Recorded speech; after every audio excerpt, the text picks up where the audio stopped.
എല്ലാവർക്കും നമസ്കാരം. പുതിയൊരു യൂട്യൂബ് ക്ലാസ്സിലേക്ക് സ്വാഗതം. കഴിഞ്ഞ ദിവസം ഡിസ്കസ് ചെയ്ത ക്വസ്റ്റ്യൻ പേപ്പറിൻ്റെ ബാക്കി ചോദ്യങ്ങളാണ് ഇന്ന് നോക്കാൻ പോകുന്നത്. അപ്പം 68 വരെയുള്ളത് കഴിഞ്ഞ ക്ലാസ്സിൽ ഡിസ്കസ് ചെയ്തിരുന്നു. ഇനി 69ാമത്തെ ചോദ്യം നോക്കാം. താഴെ തന്നിട്ടുള്ളതിൽ നിന്ന് ഒപ്റ്റിക്കൽ ക്യാരക്ടർ റെക്കഗ്നേഷൻ അഥവാ OCR ഏത്? ആൻസർ നിങ്ങൾ പഠിച്ചു വെച്ചേക്കണേ. OCR optical character resignation. അപ്പോൾ OCRൻ്റെ ഫുൾ ഫോം എന്താണ്? Optical character recognition. Optical character recognition ആണ് OCR. ഒപ്റ്റിക്കൽ ക്യാരക്ടർ റെക്കഗ്നേഷൻ എന്താണത്? നാലാമത്തെ ഓപ്ഷൻ ആണ് കറക്റ്റ്. സ്കാൻ ചെയ്ത ഡോക്യുമെന്റുകളിൽ നിന്ന് അച്ചടിച്ചതും കൈയെഴുത്തുള്ളതുമായ അക്ഷരങ്ങൾ യാന്ത്രികമായി വേർതിരിച്ചെടുത്ത് മെഷീൻ എൻകോഡ് ടെക്സ്റ്റിലേക്ക് മാറ്റിയെടുക്കുന്നതിനുള്ള കമ്പ്യൂട്ടർ സങ്കേതമാണ്. അപ്പൊ നമ്മൾ സ്കാൻ ചെയ്തെടുക്കുന്ന ഡോക്യുമെന്റിൽ നമ്മൾ എന്താണ് അച്ചടിച്ചത് ഉണ്ട്, പിന്നെന്തുണ്ട്, നമ്മൾ എഴുതി ചേർത്തതുണ്ട്, കൈയെഴുത്തുള്ളതുമായ അക്ഷരങ്ങളുണ്ട്. അപ്പൊ അത് യാന്ത്രികമായി വേർതിരിച്ച് ഏത് കോഡിലോട്ട് മാറ്റും? മെഷീൻ എൻകോഡ് ടെക്സ്റ്റിലേക്ക് മാറ്റിയെടുക്കുന്നതിനുള്ള കമ്പ്യൂട്ടർ സങ്കേതമാണ് OCR അഥവാ ഒപ്റ്റിക്കൽ ക്യാരക്ടർ റെക്കഗ്നീഷൻ. ഒന്നുകൂടെ പറയാം. സ്കാൻ ചെയ്ത ഡോക്യുമെന്റുകളിൽ നിന്നും അച്ചടിച്ചതും കൈയെഴുത്തുള്ളതുമായ അക്ഷരങ്ങൾ യാന്ത്രികമായി വേർതിരിച്ചെടുത്ത് മെഷീൻ എൻകോഡ് ടെക്സ്റ്റിലേക്ക് മാറ്റിയെടുക്കുന്നതിനുള്ള കമ്പ്യൂട്ടർ സങ്കേതമാണ് ഒപ്റ്റിക്കൽ ക്യാരക്ടർ റെക്കഗ്നീഷൻ അഥവാ OCR. ഓപ്ഷൻ വരുമ്പോഴെങ്കിലും ഓർത്തിരിക്കുക. OCRന്റെ full form optical character recognition. അപ്പൊ എന്താണത്? സ്കാൻ ചെയ്ത ഡോക്യുമെന്റുകളിൽ നിന്നും അച്ചടിച്ചതും കൈയെഴുത്തുള്ളതുമായ അക്ഷരങ്ങൾ യാന്ത്രികമായി വേർതിരിച്ചെടുത്ത് മെഷീൻ എൻകോഡ് ടെക്സ്റ്റിലേക്ക് മാറ്റിയെടുക്കുന്നതിനുള്ള കമ്പ്യൂട്ടർ സങ്കേതമാണ് OCR അഥവാ ഒപ്റ്റിക്കൽ ക്യാരക്ടർ റെക്കഗ്നീഷൻ. 70ാമത്തെ ചോദ്യം നോക്കാം. ജനസംഖ്യാടിസ്ഥാനത്തിലാണ് ഓരോ സംസ്ഥാനങ്ങളിലെയും ലോക്സഭാ സീറ്റുകൾ നിശ്ചയിക്കപ്പെട്ടിരിക്കുന്നത്. 5 വർഷമാണ് കാലാവധി. ഇതില് ശരിയായ പ്രസ്താവനയാണ് കണ്ടെത്താനുള്ളത്. അപ്പൊ 1ഉം 2, മൂന്നാമത്തത് ശരിയല്ല. 1, 2, 4 ആണ് ശരി. അപ്പൊ അതിൽ തന്നേക്കുന്ന നിർദ്ദേശം എന്താ? ജനസംഖ്യാടിസ്ഥാനത്തിലാണ് ഓരോ സംസ്ഥാനങ്ങളിലെയും ലോക്സഭാ സീറ്റുകൾ നിശ്ചയിക്കപ്പെട്ടിരിക്കുന്നത്. ഈ ലോക്സഭയുടെ കാലാവധി 5 വർഷമാണ്. അപ്പൊ അതില് 25 വയസ്സ് കഴിഞ്ഞ് ഏതൊരു ഇന്ത്യൻ പൗരനും ലോക്സഭയിലേക്ക് മത്സരിക്കാം. അപ്പൊ ലോക്സഭയിലേക്ക് മത്സരിക്കാനുള്ള കുറഞ്ഞ പ്രായം 25 വയസ്സ്. പിന്നെന്താണ്? ലോക്സഭയിലെ ആകെ അംഗസംഖ്യ 540 ആണ്. 540 പേര് ലോക്സഭാ മണ്ഡലങ്ങളിൽ നിന്ന് ജനങ്ങളാൽ നേരിട്ട് തെരഞ്ഞെടുക്കപ്പെടുന്നു. മറ്റ് 5 പേരെ ആംഗ്ലോ ഇന്ത്യൻ വിഭാഗത്തിൽ നിന്ന് രാഷ്ട്രപതി നാമനിർദ്ദേശം ചെയ്യുന്നു. ഓർത്തിരിക്കണം. ലോക്സഭയെ കുറിച്ചാണ് പറയുന്നത്. ജനസംഖ്യാടിസ്ഥാനത്തിലാണ് ഓരോ സംസ്ഥാനങ്ങളിലെയും ലോക്സഭാ സീറ്റുകൾ നിശ്ചയിക്കപ്പെട്ടിരിക്കുന്നത്. ലോക്സഭയുടെ കാലാവധി 5 വർഷമാണ്. 25 വയസ്സ് കഴിഞ്ഞ് ഏതൊരു ഇന്ത്യൻ പൗരനും ലോക്സഭയിലേക്ക് മത്സരിക്കാം. ലോക്സഭയിലെ ആകെ അംഗസംഖ്യ 540. 540. ഓർത്തോണം, 540 ആണ്. 540 പേരെ ലോക്സഭാ മണ്ഡലങ്ങളിൽ നിന്ന് ജനങ്ങളാൽ നേരിട്ട് തെരഞ്ഞെടുക്കപ്പെടുന്നു. മറ്റ് 5 പേരെ ആംഗ്ലോ ഇന്ത്യൻ വിഭാഗത്തിൽ നിന്നും രാഷ്ട്രപതി നാമനിർദ്ദേശം ചെയ്യുന്നു. അപ്പൊ 540 പേരില് 540 പേരെ ജനങ്ങൾ നേരിട്ട് തെരഞ്ഞെടുക്കുന്നു. 5 പേരെ ആംഗ്ലോ ഇന്ത്യൻ വിഭാഗത്തിൽ നിന്ന് രാഷ്ട്രപതി നാമനിർദ്ദേശം ചെയ്യുന്നു. പിന്നെന്താണ്? മൂന്നാമത്തെ ഓപ്ഷൻ ആ ക്വസ്റ്റിനകത്ത് തെറ്റുണ്ട്. 18 വയസ്സ് കഴിഞ്ഞ് ഏതൊരു ഇന്ത്യൻ പൗരനും വോട്ട് ചെയ്യാൻ അവകാശമുണ്ട്.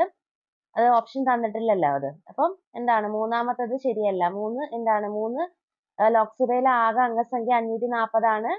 അത് തെറ്റായ ഓപ്ഷൻ ആണ്. പിന്നെന്താണ്? 18 വയസ്സ് കഴിഞ്ഞ് ഏതൊരു ഇന്ത്യൻ പൗരനും വോട്ട് ചെയ്യാൻ അവകാശമുണ്ട്. നമുക്കറിയാലോ, 18 വയസ്സ് കഴിഞ്ഞാൽ വോട്ട് ചെയ്യാനുള്ള അവകാശമുണ്ട്. അപ്പൊ ഒന്നാമത്തത് ഓപ്ഷൻ എന്താണ്? ജനസംഖ്യാടിസ്ഥാനത്തിലാണ് ഓരോ ഇന്ത്യൻ സംസ്ഥാനങ്ങളിലെ ലോക്സഭാ സീറ്റുകൾ നിശ്ചയിക്കപ്പെട്ടിരിക്കുന്നത്. 5 വർഷമാണ് കാലാവധി. 25 വയസ്സ് കഴിഞ്ഞ് ഏതൊരു ഇന്ത്യൻ പൗരനും ലോക്സഭയിലേക്ക് മത്സരിക്കാം. പിന്നെന്താണ്? 18 വയസ്സ് തികഞ്ഞ് ഏതൊരു ഇന്ത്യൻ പൗരനും വോട്ട് ചെയ്യാൻ അവകാശമുണ്ട്.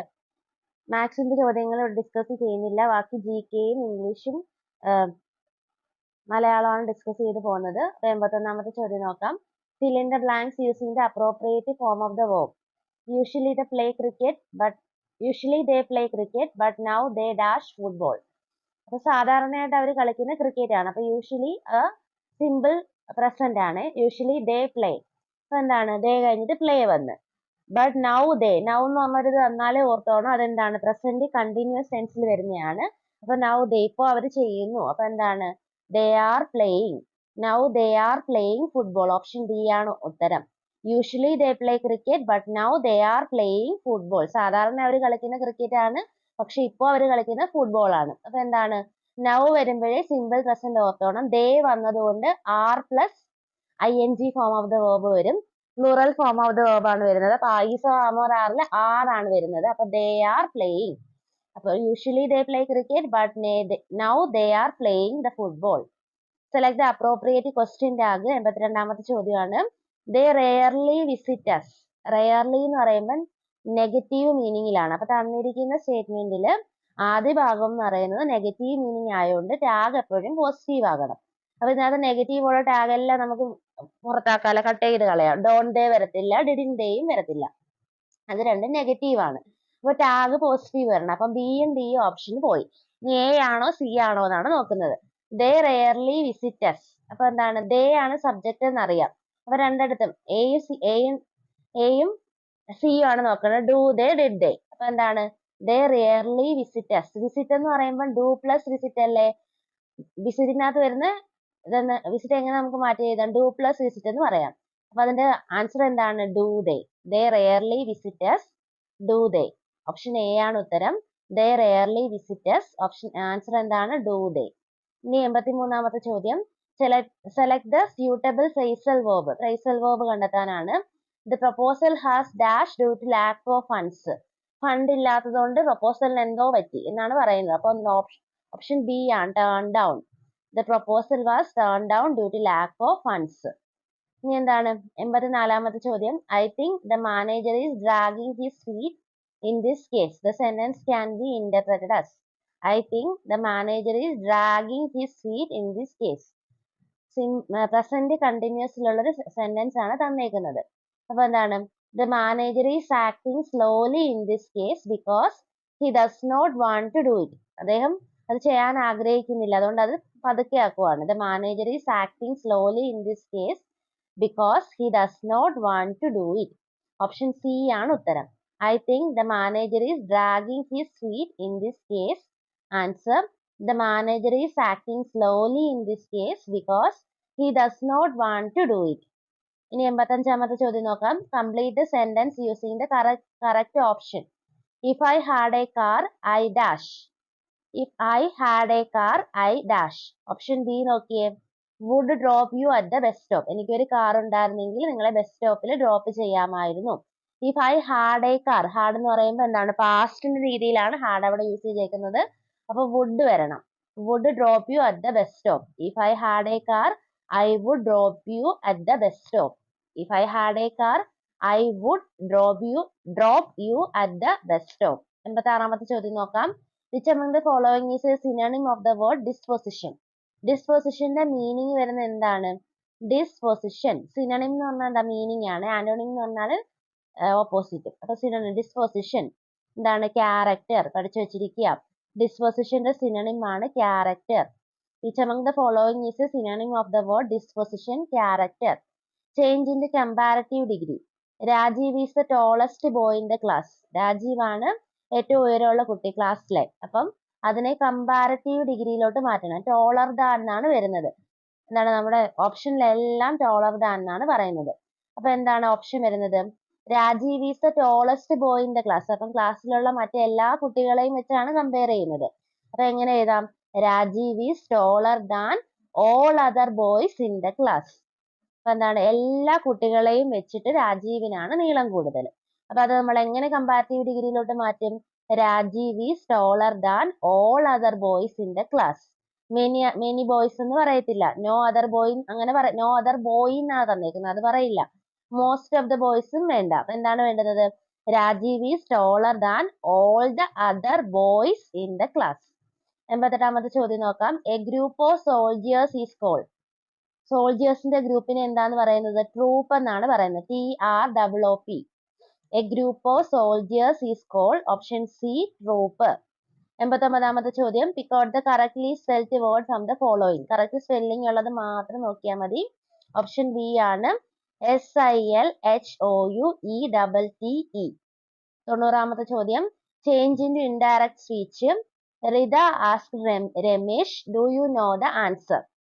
ഇൻഡയറക്റ്റ് സ്പീച്ചിലോട്ട് മാറ്റാനാണ്. Rita ask Ramesh, do you know the answer. അപ്പൊ നോക്കിയേ.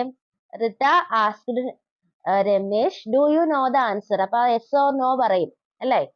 ഹൃദയോട് രമേശ് ഉത്തരം പറയുമ്പോൾ yes I know the answer അല്ലെങ്കിൽ no I don't know the answer അങ്ങനെയാണ് പറയുന്നത്. അപ്പൊ എസ് ഓർ നോ ക്വസ്റ്റ്യൻ വരുമ്പോൾ ഇഫ് അല്ലെങ്കിൽ വെദർ ആണ് നമ്മൾ ഉപയോഗിക്കേണ്ടത്. അപ്പൊ Rita ask Ramesh whether he knew the answer. എന്താണ്? നോ എന്തായി മാറും? ന്യൂ ആയി മാറും. അപ്പൊ എന്താണ്? Rita ask Ramesh whether he knew the answer. Option D ആണ്. Rita ask Ramesh do you know the answer. Option D നോക്കിയേ. Rita ask Ramesh whether he knew the answer.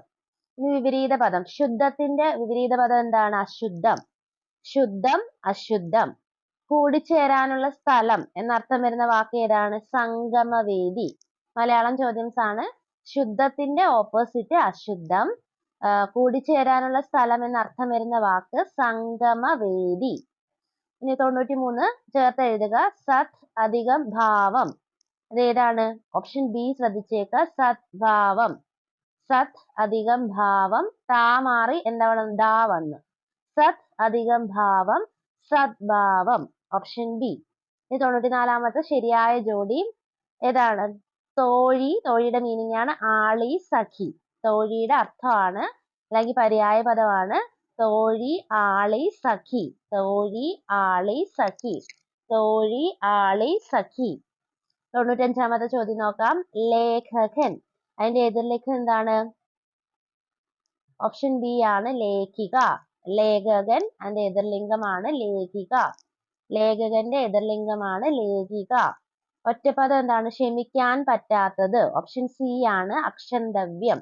ക്ഷമിക്കാൻ പറ്റാത്തത്. അക്ഷന്തവ്യം എന്ന് പറഞ്ഞാൽ എന്താ? ക്ഷമിക്കാൻ പറ്റാത്തത്. അക്ഷന്തവ്യം ക്ഷമിക്കാൻ പറ്റാത്തത്. മരങ്ങൾ എങ്ങനെ തിരിച്ചെഴുതാം? മരം അധികം കൾ.